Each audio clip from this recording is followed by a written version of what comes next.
আসসালামু আলাইকুম। আমরা মসজিদের কাজের যে ওইটা গ্যাস ঢালাইয়ের জন্য ওইটা ভাঙাইতেছি আজকে। তারা 2 গাড়ি হইলো নতুন ইট, 2 গাড়ি হয়েছিল পুরান ইট, টোটাল 4 গাড়ি। এটা ভাঙানোর কাজ প্রায় শেষ আজকে। আপনারা সবাই দোয়া করবেন ইনশাআল্লাহ মসজিদের কাজটা যাতে দ্রুত ইনশাআল্লাহ শেষ করতে পারি।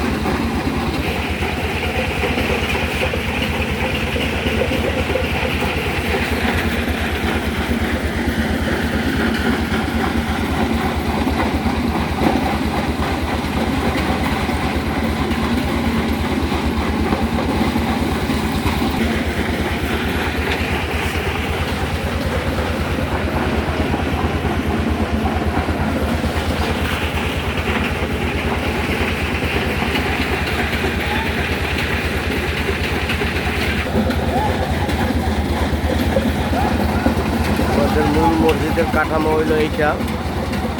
ইনশাআল্লাহ ডিসেম্বর মাসের ভিতরে আশা করি কাজ মোটামুটি ধরব, কাজ আগাইব। আজকে হলো 15 তারিখ, কালকে 16 তারিখ, 17, 18 তারিখ ইনশাআল্লাহ আমাদের কাজ শুরু হবে।